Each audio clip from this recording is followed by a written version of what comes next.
స్థానిక ప్రకాష్ నగర్ సిరి అపార్ట్మెంట్ నందు నివసించే అమరా వెంకటేశ్వరరావు అనే వ్యక్తి అమరా ఇంజనీరింగ్ కాలేజ్ అధినేతగా ఉండేవారు. అతని పలుకుబడితో అతని సన్నిహితంగా ఉండేవారి వద్ద సుమారు 10 కోట్లు అప్పుగా తీసుకుని ఇంజనీరింగ్ కాలేజ్ నిర్మించారు. ఆ తర్వాత కాలంలో ఆర్థిక సమస్యలతో అతను ఆత్మహత్య చేసుకోవడం జరిగింది. అతని కాలేజ్ ని కోర్టు వారు వేలంపాట వేసి బ్యాంకుకు చెల్లించవలసిన పైకం చెల్లించి మిగిలిన మొత్తాన్ని సొసైటీ పేరిట సుమారు 4 కోట్లు బ్యాంకులో డిపాజిట్ చేశారు.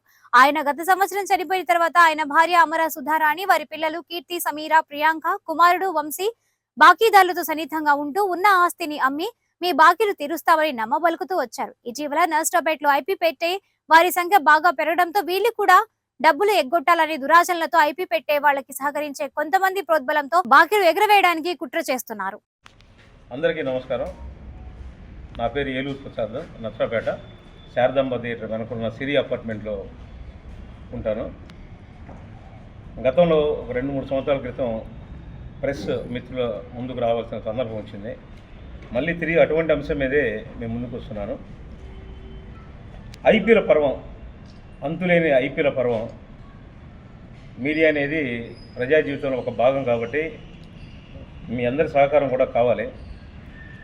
నిర్దాక్షిణ్యంగా కోట్ల రూపాయల అప్పులు చేయటం, వాటిని ఎగ్గొట్టడం, చట్టబద్ధంగా ఎగ్గొట్టడం, చట్టంలో ఉన్నటువంటి లొసుగుల్ని ఆసరాగా తీసుకుని ఇటువంటి కల్చరు మీరందరూ గమనిస్తూనే ఉన్నారు. నర్సరాపేటలో చాలా ఎక్కువగా జరుగుతుంది.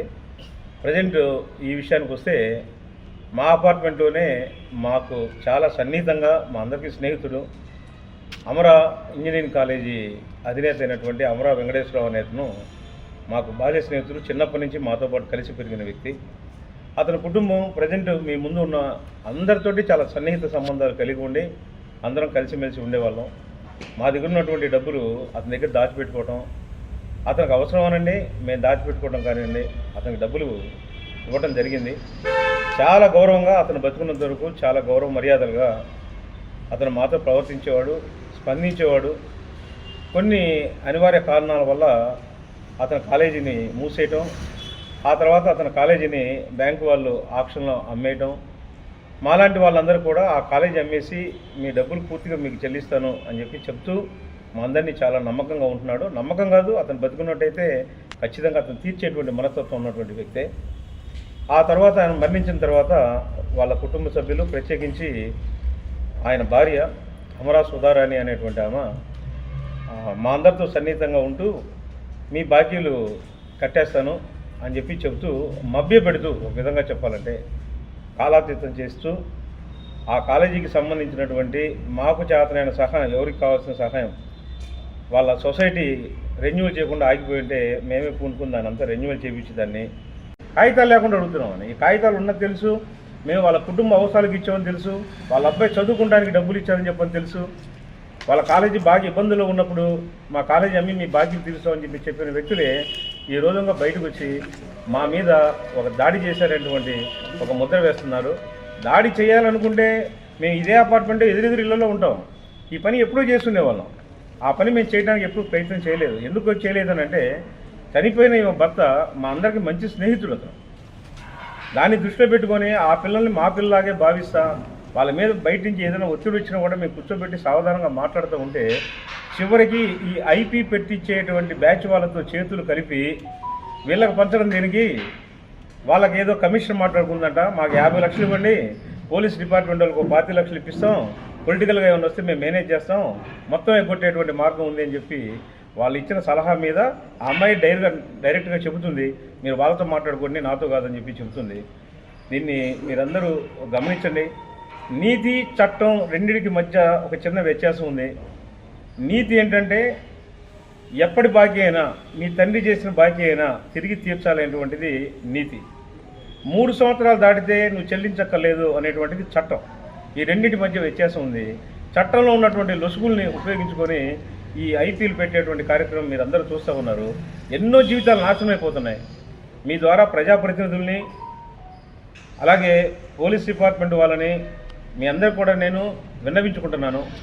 ఇటువంటి వాటిని స్నేహితులు చిన్నప్పటి నుంచి కలిసి తిరిగి అతను అమరా ఇంజనీరింగ్ కాలేజీ పెట్టడంలో మేము ఎంతో శ్రమించి మా పాత్ర పోషించి చాలా సహాయాలు చేసి అతని నిలబెట్టి మేము ఆ కాలేజీ పెట్టించాము. ఈరోజు నా కుటుంబానికి మేము ఇదైపోయాము. నేను 3 సార్లు పర్సనల్గా వ్యక్తిగతంగా అమ్మాయి నన్ను అన్నయ్య అని పిలుస్తుంది.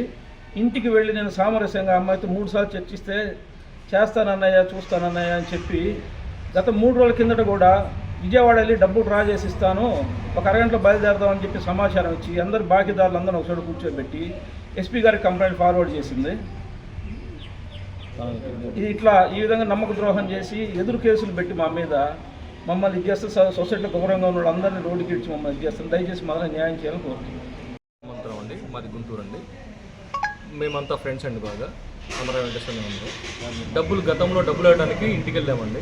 ఇంటికి వెళ్తే డబ్బులు ఇవ్వకుండా లోపల రానివ్వకుండా తాను అమరా సుధారాణి, అమరా సమీరా, కీర్తి సమీరా, ప్రియాంక వీళ్ళ 3 ఆడపిల్లలు లేడీస్ రేప్ కేసు పెడతాను, మీరు లోపలికి వస్తే రేప్ కేసు పెడతాను, మీరు లోపల రావడానికి వీలేదు, మేము డబ్బులు ఇవ్వము, మీరు ఏం చేసుకుంటారో చేసుకోండి. సెటిల్మెంట్ బ్యాచ్కి మేము అప్పచెప్పాము.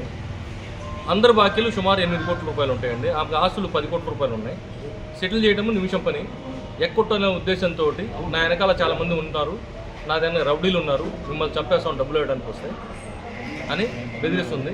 సెటిల్మెంట్ వాళ్ళ దగ్గరికి వెళ్ళి అప్పచెప్పాను, అక్కడే చూసుకోండి, నేను 10 పైసలు ఇస్తాను అనే వర్షంలో మాట్లాడుతుంది. తప్పమ్మా ఇది కాదని శుభ్రంగా చెప్పేసేసి ఆమెను ఒప్పించి 2 రోజుల క్రితం ఆమెను ఒప్పించేసి విజయవాడ బ్యాంకులో సంతకం పెడితే డబ్బులు వచ్చేస్తాయని చెప్పి విజయవాడ బ్యాంకుకి బయలుదేరాము.